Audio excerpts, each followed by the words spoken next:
ये हिस्ट्री का चैप्टर है। पहला टॉपिक है वंदे मातरम के 150 वर्ष के बारे में। प्रधानमंत्री ने वंदे मातरम के 150 वर्ष पूरे होने पर वर्ष भर चलने वाले समारोहों का उद्घाटन किया है।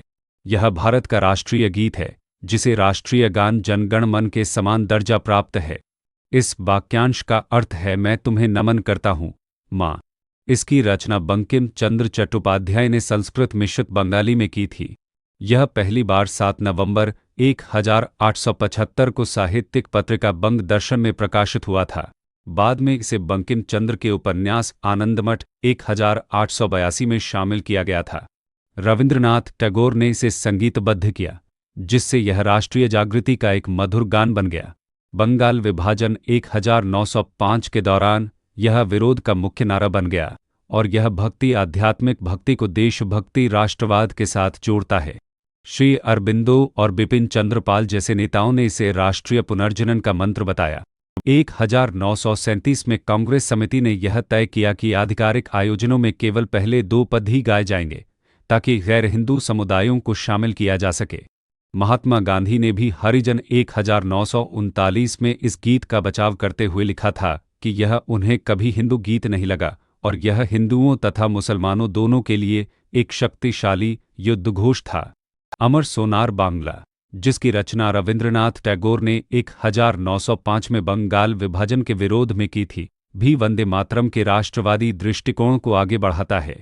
दूसरा टॉपिक है राष्ट्रीय एकता दिवस, सरदार पटेल की 150वीं जयंती के बारे में। राष्ट्रीय एकता दिवस 2025 सरदार वल्लभ भाई पटेल की 150वीं जयंती के अवसर पर 31 अक्टूबर को मनाया गया। सरदार पटेल को भारत के राजनीतिक एकीकरण का शिल्पकार माना जाता है। यह दिवस नागरिकों को राष्ट्रीय एकता और सामूहिक शक्ति की भावना की पुष्टि करने के लिए प्रोत्साहित करता है। यह एक भारत श्रेष्ठ भारत ईबीएसबी पहल को भी बढ़ावा देता है, जिसे 31 अक्टूबर 2015 को प्रधानमंत्री द्वारा शुरू किया गया था। ईबीएसबी पहल राज्यों और केंद्र शासित प्रदेशों के बीच सांस्कृतिक, भाषाई और शैक्षिक आदान प्रदान के माध्यम से भावनात्मक बंधन को मजबूत करती है। इस पहल के तहत भाषा संगम ऐप 22 भारतीय भाषाओं में बुनियादी वाक्य सिखाने के लिए और युवा संगम छात्र आदान प्रदान कार्यक्रम शामिल हैं। Statue of unity Sardar Patel को समर्पित 182 मीटर ऊंची है और केवड़िया, गुजरात में नर्मदा नदी पर साधुबेट की पहाड़ी पर स्थित है। इसे 2020 में शंघाई सहयोग संगठन SCO के 8 अजूबों में भी मान्यता मिली थी। तीसरा टॉपिक है लखनऊ गैस्ट्रोनॉमी की रचनात्मक नगरी यूनेस्को के बारे में। लखनऊ को यूनेस्को द्वारा क्रिएटिव सिटी ऑफ गैस्ट्रोनॉमी का दर्जा दिया गया है। यह घोषणा समरकंद, उज़्बेकिस्तान में आयोजित 43वें यूनेस्को आम सम्मेलन में की गई। लखनऊ यह टैग प्राप्त करने वाला हैदराबाद 2019 के बाद भारत का दूसरा शहर है। यह मान्यता लखनऊ की समृद्ध अवधी व्यंजन परंपरा जैसे कबाब, बिरयानी, कोरमा और शीरमाल को दर्शाती है। यूनेस्को क्रिएटिव सिटी नेटवर्क अकन की स्थापना 2004 में रचनात्मकता को बढ़ावा देने और स्थानीय विकास में सांस्कृतिक उद्योगों को एकीकृत करने के लिए की गई थी। इस नेटवर्क में शिल्प और लोक कला, फिल्म, डिज़ाइन, गैस्ट्रोनॉमी, साहित्य, मीडिया कला और संगीत जैसी श्रेणियां शामिल हैं। भारत के अन्य शहरों में जयपुर शिल्प और लोक कला, वाराणसी संगीत, चेन्नई संगीत, मुंबई फिल्म, श्रीनगर शिल्प और लोक कला, कोझिकोड साहित्य और ग्वालियर संगीत शामिल हैं। चौथा टॉपिक है रानी चेन्नम्मा कित्तूर के बारे में। भारत सरकार ने रानी चेन्नम्मा की कित्तूर में ऐतिहासिक जीत 1824 के 200 वर्ष पूरे होने के उपलक्ष्य में एक विशेष 200 का स्मारक सिक्का जारी किया। रानी चेन्नम्मा का जन्म 23 अक्टूबर 1778 को कर्नाटक में हुआ था और उन्हें घुड़सवारी, तलवारबाजी और तीरंदाजी में प्रशिक्षित किया गया था। कित्तूर विद्रोह 1824 ब्रिटिश ईस्ट इंडिया कंपनी ने उनके दत्तक पुत्र को वारिस मानने से इनकार कर दिया, जिसे बाद में व्यपगत के सिद्धांत दत्तन लाप्स का एक प्रारंभिक उदाहरण माना गया। उन्होंने ब्रिटिश अधिकारी जॉन थैकेरी के खिलाफ सशस्त्र विद्रोह का नेतृत्व किया। वह 1857 के विद्रोह से 3 दशक पहले औपनिवेशिक शासन के खिलाफ संघर्ष करने वाली भारत की सबसे शुरुआती स्वतंत्रता सेनानियों में से एक हैं। उनकी वीरता को वार्षिक कित्तूर रानी चेन्नम्मा उत्सव और लोकगीतों जनपद के माध्यम से याद किया जाता है। 5वां टॉपिक है जनजातीय गौरव दिवस और बिरसा मुंडा के बारे में। भारत हर साल 15 नवंबर को महान जनजातीय स्वतंत्रता सेनानी बिरसा मुंडा के सम्मान में जनजातीय गौरव दिवस मनाता है। 2024-25 को बिरसा मुंडा की 150वीं जयंती के उपलक्ष्य में जनजातीय गौरव वर्ष के रूप में मनाया जा रहा है। बिरसा मुंडा जन्म 1875 मुंडा जनजाति से संबंधित थे और उन्हें धरती आबा पृथ्वी के पिता के नाम से जाना जाता था। उन्होंने ब्रिटिश भूनीतियों और जमींदारों के शोषण के खिलाफ उलगुलान महान कोलाहल नामक जनजातीय विद्रोह का नेतृत्व किया। उनके आंदोलन से छोटानागपुर काश्तकारी अधिनियम 1908 लागू हुआ, जिसने जनजातीय भूमि स्वामित्व को सुरक्षित किया। सरकार औपनिवेशिक विरोधी संघर्षों को अभिलेखित करने के लिए 11 जनजातीय स्वतंत्रता सेनानी संग्रहालयों की स्थापना कर रही है। शहीद वीर नारायण सिंह स्मारक एवं जनजातीय स्वतंत्रता सेनानी संग्रहालय नवा रायपुर, छत्तीसगढ़ भारत का पहला डिजिटल जनजातीय संग्रहालय है। यह संग्रहालय वीर नारायण सिंह बिंजवार जनजाति के नेता को समर्पित है, जिन्होंने 1856-1857 में ब्रिटिश अकाल नीतियों के विरुद्ध विद्रोह किया था। छठा टॉपिक है महर्षि दयानंद सरस्वती और आर्य समाज के 150 वर्ष के बारे में।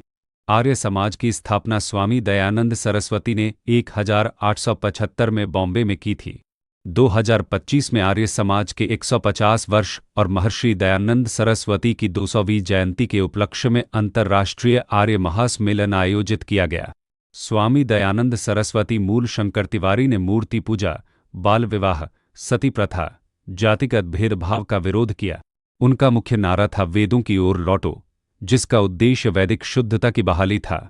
उन्होंने सत्यार्थ प्रकाश नामक प्रमुख ग्रंथ की रचना की।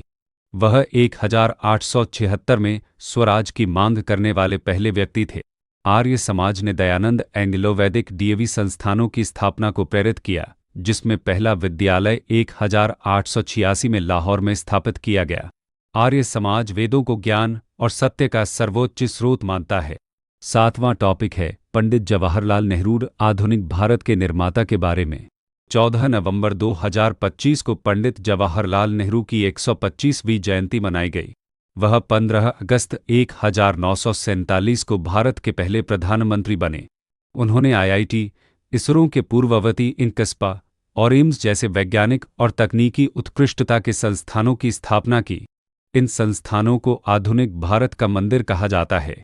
उन्होंने 1951 में भारत की पहली पंचवर्षीय योजना शुरू की, जिसने देश को आर्थिक विकास के लिए संरचित मार्ग प्रदान किया।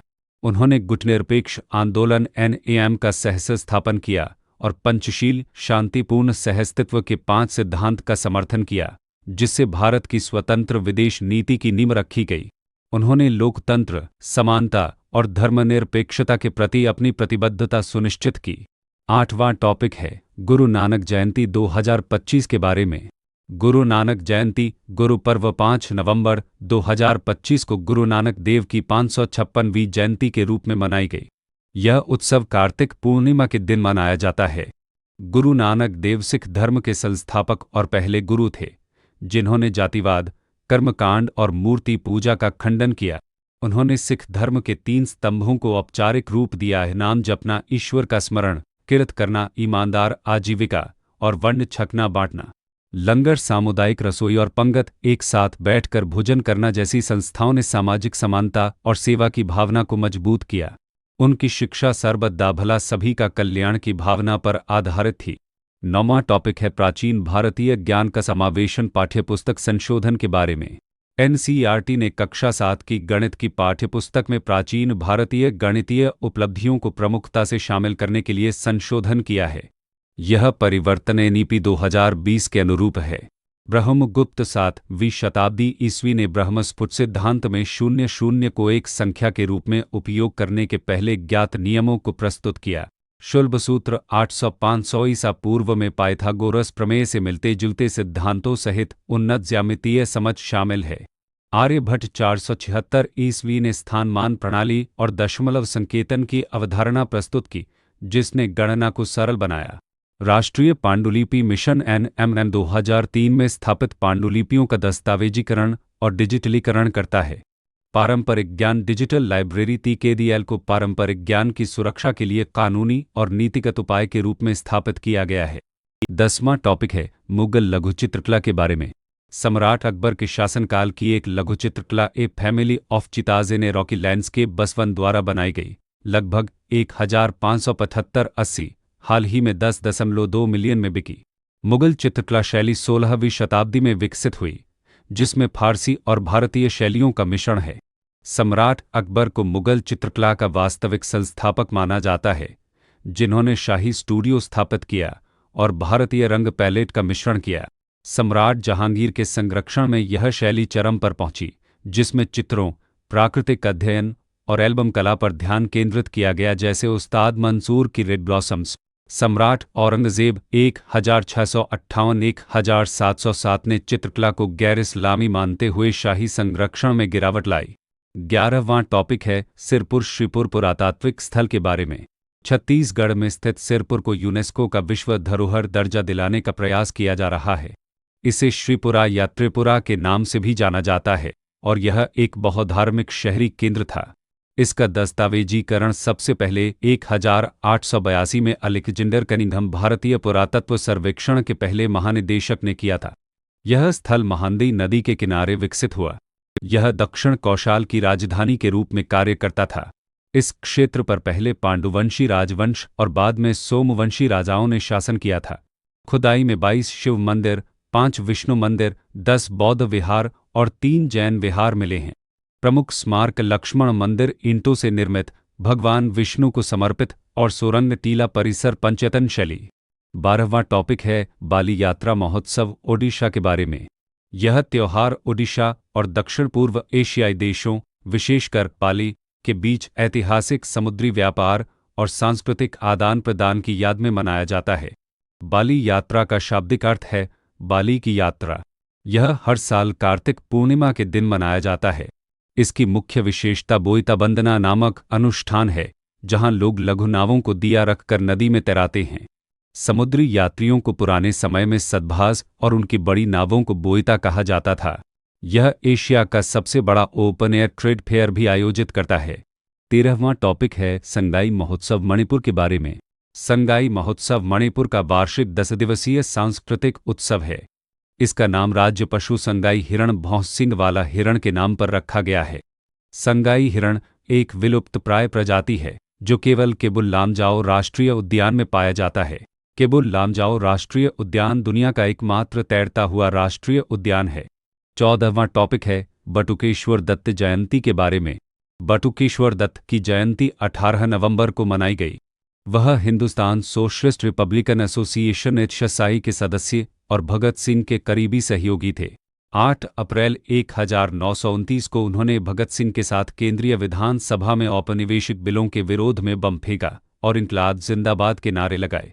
उनका अंतिम संस्कार हुसैनीवाला राष्ट्रीय शहीद स्मारक, पंजाब में भगत सिंह, राजगुरु और सुखदेव के साथ किया गया था। 15वां टॉपिक है रानी लक्ष्मीबाई जयंती के बारे में। रानी लक्ष्मीबाई की जयंती 19 नवंबर 2025 को मनाई गई। उनका जन्म मणिकर्णिका के रूप में 1828 में वाराणसी में हुआ था। 1857 के विद्रोह में अंग्रेजों द्वारा व्यपगत के सिद्धांत का उपयोग किए जाने पर उन्होंने प्रतिरोध का नेतृत्व किया और 17 जून 1858 को युद्ध में वीरगति को प्राप्त हुई।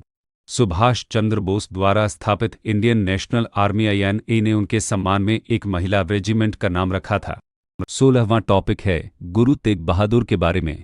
वे सिखों के 9वें गुरु थे और उन्हें हिंदी चादर धार्मिक स्वतंत्रता की ढाल के रूप में पूजा जाता है।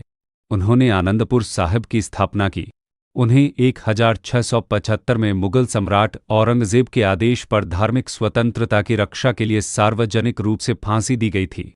उनके शहीदी दिवस को 24 नवंबर को शहीदी दिवस के रूप में मनाया जाता है। 17वां टॉपिक है चेत सिंह किला वाराणसी के बारे में। चेत सिंह किले में देव दीपावली समारोह आयोजित किए गए। यह किला वाराणसी में गंगा नदी के किनारे स्थित है।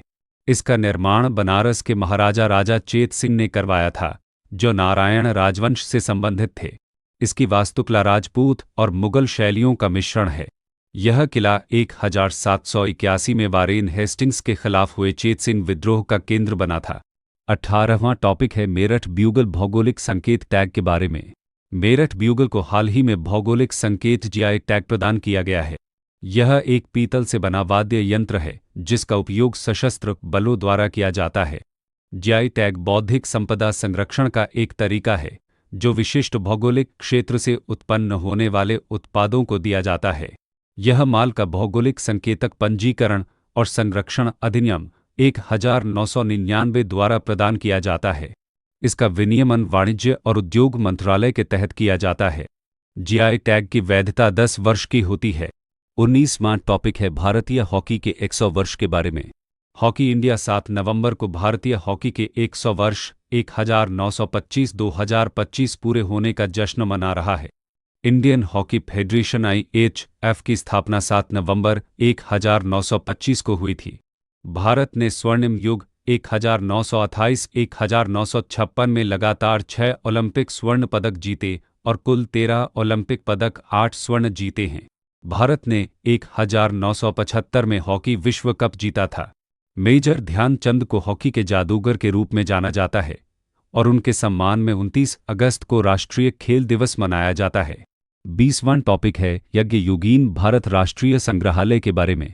यज्ञ योगीन भारत राष्ट्रीय संग्रहालय जल्द ही खुलने वाला है और यह दुनिया का सबसे बड़ा संग्रहालय होगा। यह संस्कृति मंत्रालय द्वारा सेंट्रल विस्टा पुनर्विकास परियोजना के तहत विकसित किया जा रहा है। इसे 5000 वर्षों की भारतीय सभ्यता की थीम पर डिजाइन किया गया है। इसमें सिंधु घाटी की टेराकोटा कलाकृतियों से लेकर चोल कांस्य और गुप्त काल की मूर्तियों तक दुर्लभ कलाकृतियां प्रदर्शित होंगी। 21वां टॉपिक है विजयनगर युग के स्वर्ण सिक्के के बारे में। विजयनगर युग के 100 से अधिक स्वर्ण सिक्के तमिलनाडु के तिरुवन्नामलाई जिले में एक शिव मंदिर के जीर्णोद्धार कार्य के दौरान खोजे गए हैं। ये सिक्के गोलाकार हैं। कुछ सिक्कों पर सूर्य का प्रतीक है जो भगवान विष्णु के वराह अवतार का प्रतिनिधित्व करता है। विजयनगर साम्राज्य की स्थापना 1336 ईस्वी में हरिहर प्रथम और बुक्का राय प्रथम ने तुंगभद्रा नदी के किनारे की थी। 22वां टॉपिक है शनिवारवाड़ा मराठा पेशवाओं का शक्ति केंद्र के बारे में। स्थान और निर्माण शनिवारवाड़ा पुणे महाराष्ट्र में स्थित है और यह मराठा साम्राज्य के पेशवाओं का शक्ति केंद्र था। इसका निर्माण पेशवा बाजीराव प्रथम ने 18वीं शताब्दी के पूर्वार्ध वर्ष 1732 में करवाया था। पेशवा बाजीराव प्रथम को लड़ाकू पेशवा के नाम से भी जाना जाता था। वास्तुकला यह किला मराठा और मुगल वास्तुकला का शानदार मिश्रण दिखाता है। मुख्य प्रवेश द्वार इसका मुख्य प्रवेश द्वार उत्तर दिशा में खुलता है और इसे दिल्ली दरवाज़ा कहा जाता है। पतना तीसरे आंग्ल मराठा युद्ध 1818 की समाप्ति के बाद 1828 में शनिवारवाड़ा में भीषण आग लग गई थी जिससे लकड़ी का आंतरिक हिस्सा पूरी तरह नष्ट हो गया। यह मराठाओं के स्वाभिमान को तोड़ने के लिए अंग्रेजों द्वारा किया गया था जिन्होंने बाद में इसे अपमानित करने के लिए एक सब्जी मंडी और एक मानसिक शरण ल्यूनेटिक असाइलम के रूप में इस्तेमाल किया। 23वां टॉपिक है प्रोजेक्ट गजलॉक हाथी थीम वाला सांस्कृतिक उत्सव के बारे में। संगठनकर्ता प्रोजेक्ट गजलॉक एक हाथी थीम वाला सांस्कृतिक उत्सव है जिसे Indian National Trust for Art and Cultural Heritage INTACH नामक संस्था द्वारा आयोजित किया गया था। इंताक यह एक गैर सरकारी गैर लाभकारी संगठन है जिसे 1984 में स्थापित किया गया था। यह भारतीय पुरातत्व सर्वेक्षण ASI से अलग है जो एक वैधानिक निकाय है। उद्देश्य यह उत्सव प्रदर्शनियों, गोलमेज सम्मेलनों और विशेषज्ञ व्याख्यानों के माध्यम से हाथियों के निवास स्थान और पूरे एशिया में उनके सांस्कृतिक प्रतीकात्मकता को प्रदर्शित करता है। थीम यह दिखाना चाहता है कि संस्कृति, इतिहास, पारिस्थितिकी, संरक्षण और जलवायु किस प्रकार आपस में जुड़े हुए हैं। प्रदर्शन का विषय इसमें हाथी की कलाकृतियों को प्रदर्शित किया जाएगा जो सिंधु घाटी मोहरों, भरहुत रेलिंगों और कोणार्क की मूर्तियों में चित्रित हैं। इंटैक का कार्य इंटैक भारत की प्राकृतिक, सांस्कृतिक, मूर्त तंदीबल और अमूर्त इंतंदीबल विरासत के संरक्षण और परिरक्षण का कार्य करता है। 24वां टॉपिक है औपनिवेशिक मानसिकता को हटाना डिसमांटलिंग द कॉलोनियल माइंडसेट के बारे में। पृष्ठभूमि प्रधानमंत्री ने मैकाले के 1835 के शैक्षिक सुधारों से उपजी औपनिवेशिक मानसिकता को हटाने के लिए 10 वर्षीय राष्ट्रीय संकल्प का आग्रह किया। औपनिवेशिक मानसिकता के तत्व भाषा का प्रभुत्व, अंग्रेजी को प्रशासन और अभिजात वर्ग की शिक्षा का माध्यम बनाना, जिससे एक भाषाई पदानुक्रम उत्पन्न हुआ। सांस्कृतिक अवमूल्यन यह धारणा बनाना कि पश्चिमी संस्कृति प्रगति है और भारतीय परंपराएं पिछड़ी हुई हैं। कानूनों की जड़ें भारतीय दंड संहिता आईपीसी, दंड प्रक्रिया संहिता सीआरपीसी और साक्ष्य अधिनियम जैसे कानूनी ढांचे औपनिवेशिक संरचनाओं में निहित थे। ज्ञान प्रणालियों का दमन आयुर्वेद, शास्त्रीय गणित और अर्थशास्त्र जैसे स्वदेशी ज्ञान को हाशिए पर धकेलना और पश्चिमी सत्यापन पूर्वाग्रह वेस्टर्न वैलिडेशन बायस को बढ़ावा देना। सुधारात्मक उपाय: कानूनी सुधार भारतीय न्याय संहिता बीएनएस, भारतीय नागरिक सुरक्षा संहिता बीएनएसएस और भारतीय साक्ष्य अधिनियम बीएसए जैसे नए आपराधिक कानूनों को 1 जुलाई 2024 से लागू करना। शैक्षिक सुधार राष्ट्रीय शिक्षा नीति एनईपी 2020 और राष्ट्रीय पाठ्यचर्या रूपरेखा एनसीएफ 2023 के तहत मातृभाषा में शिक्षा, बहुभाषावाद और समावेशी पाठ्यक्रम पर जोर देना। प्रौद्योगिकी यूपीआई, आधार और डिजिलॉकर जैसे डिजिटल सार्वजनिक बुनियादी ढांचे का विस्तार करना। सांस्कृतिक पुनरुद्धार काशी विश्वनाथ कॉरिडोर और महाकाल लोक कॉरिडोर जैसी विरासत परियोजनाओं को बढ़ावा देना। 25वां टॉपिक है सिरोमालाबार चर्च के बारे में। ऐतिहासिक उत्पत्ति: सिरोमालाबार चर्च की उत्पत्ति संत थॉमस प्रेरित से मानी जाती है, जिनके बारे में माना जाता है कि उन्होंने 42 ईस्वी और 72 ईस्वी के बीच भारत में ईसाई धर्म का प्रचार किया था। प्राचीन संबंध माना जाता है कि 189 ईस्वी में अलेक्जेंड्रिया के एक मिशनरी पेंटेनस के आगमन के बाद भारतीय ईसाइयों ने फारसी साम्राज्य में पूर्व के चर्च के साथ संबंध बनाए रखा। वर्तमान स्थिति: यह भारत में 3 पूर्वी कैथोलिक चर्चों में से एक है, जो मुख्य रूप से केरल में केंद्रित है और रोम में पोप के प्रति निष्ठा रखता है। महत्व: हाल ही में प्रधानमंत्री नरेंद्र मोदी ने सिरोमालाबार चर्च के प्रमुख मेजर आर्क बिशप मार राफेल थाटल से मुलाकात की और अल्पसंख्यक कल्याण और समावेशी शासन पर चर्चा की। 26वां टॉपिक है देवमोगरा माता मंदिर के बारे में। स्थान: यह मंदिर गुजरात में राजपीपला के पास एक पहाड़ी पर स्थित है। जनजातीय महत्व: यह सतपुड़ा क्षेत्र के जनजातीय समुदायों के लिए एक महत्वपूर्ण सांस्कृतिक और आध्यात्मिक केंद्र है। कुलदेवी देवमोगरा को सतपुड़ा बेल्ट के विभिन्न जनजातीय समूहों की कुलदेवी के रूप में पूजा जाता है। सांस्कृतिक परंपरा: यह मंदिर अनुष्ठानों, मौखिक परंपराओं और प्रकृति आधारित पूजा के माध्यम से जनजातीय विरासत को संरक्षित करता है। प्रमुख उत्सव: मंदिर का सबसे बड़ा आयोजन वार्षिक महाशिवरात्रि मेला है। वर्तमान प्रसंग: प्रधानमंत्री नरेंद्र मोदी ने जनजातीय गौरव दिवस के अवसर पर देवमोगरा माता मंदिर का दौरा किया। 27वां टॉपिक है अंबाजी मार्बल को भौगोलिक संकेत जीआई टैग के बारे में।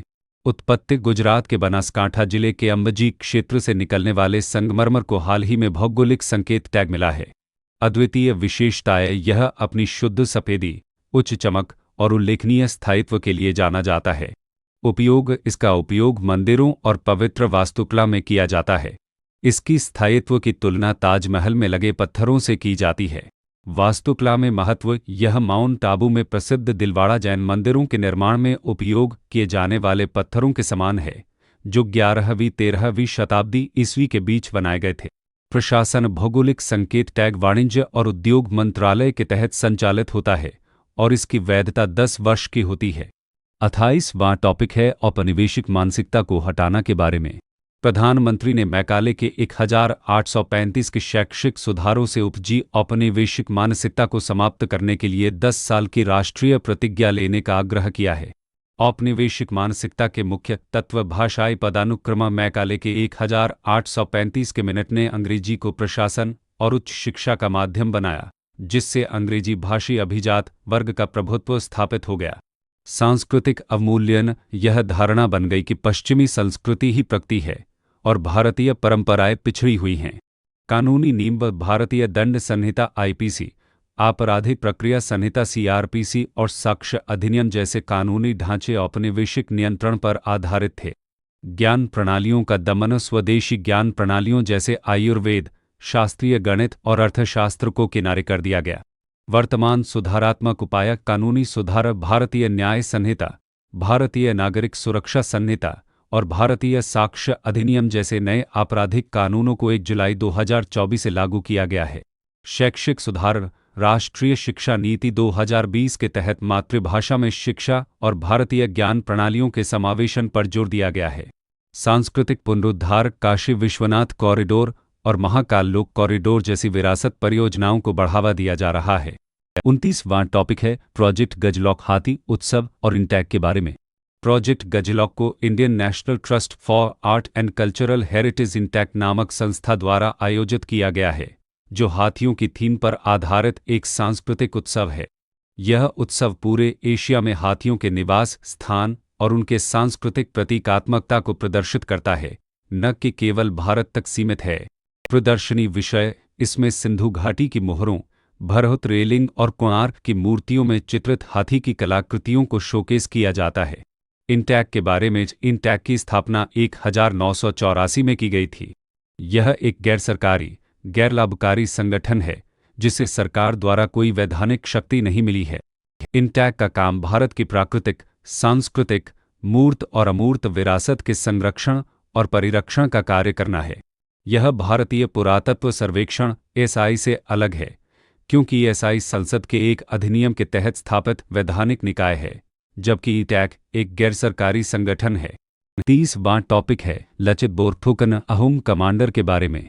प्रधानमंत्री और गृह मंत्री ने लचित बोरफुकन को लचित दिवस पर श्रद्धांजलि दी। जन्म और पद उनका जन्म 24 नवंबर 1622 को असम के चराइदेव में हुआ था। वह अहोम प्रशासन में 5 बोरफुकनों में से एक थे, जो प्रशासन, न्याय और सैन्य अधिकार रखते थे। सारायघाट का युद्ध 1671 वह सारायघाट की लड़ाई में अहोम सेनाओं के कमांडर थे, जहां उन्होंने मुगल सेना को हराया था। सैन्य रणनीति वह अपनी असाधारण रणनीतिक कुशलता और गुरिल्ला युद्ध की रणनीति के लिए जाने जाते हैं। अहोम साम्राज्य इस साम्राज्य की स्थापना सुकाफा ने 1228 ईस्वी में की थी और इसने लगभग 600 वर्षों तक असम के बड़े हिस्से पर शासन किया। 31वां टॉपिक है देवमोगरा माता मंदिर के बारे में। प्रधानमंत्री नरेंद्र मोदी ने जनजातीय गौरव दिवस के अवसर पर देवमोगरा माता मंदिर का दौरा किया था। स्थान और महत्व यह मंदिर गुजरात में राजपीपला के पास एक पहाड़ी पर स्थित है। यह सतपुड़ा क्षेत्र के जनजातीय समुदायों के लिए एक महत्वपूर्ण सांस्कृतिक और आध्यात्मिक केंद्र है। कुलदेवी देवमोगरा को सतपुड़ा बेल्ट के विभिन्न जनजातीय समूहों की कुलदेवी वंश देवी के रूप में पूजा जाता है। उत्सव मंदिर का सबसे बड़ा आयोजन वार्षिक महाशिवरात्रि मेला है। यह जनजातीय विरासत को अनुष्ठानों, मौखिक परंपराओं और प्रकृति आधारित पूजा के माध्यम से संरक्षित करता है। 32वां टॉपिक है यज्ञ योगीन भारत राष्ट्रीय संग्रहालय के बारे में। यज्ञ योगीन भारत राष्ट्रीय संग्रहालय जल्द ही खुलने वाला है और यह दुनिया का सबसे बड़ा संग्रहालय होगा। विकास यह संस्कृति मंत्रालय द्वारा सेंट्रल विस्टा पुनर्विकास परियोजना के तहत मौजूदा राष्ट्रीय संग्रहालय का स्थान लेगा। यह 5000 वर्षों की भारतीय सभ्यता की थीम पर आधारित है और इसे फ्रांस के संग्रहालय डिजाइन विशेषज्ञता के साथ संयुक्त रूप से विकसित किया जा रहा है। प्रदर्शन इसमें सिंधु घाटी की टेराकोटा कलाकृतियों, कालीबंगन 2500-1700 ईसा पूर्व, गुप्त काल की मूर्तियों 5वीं शताब्दी और चोल कांस्य 10वीं-11वीं शताब्दी जैसी दुर्लभ कलाकृतियां प्रदर्शित होंगी। और भी अच्छे कंटेंट को पाने के लिए इस वीडियो को लाइक, शेयर करें और इंडियन वाइजर चैनल को सब्सक्राइब करें।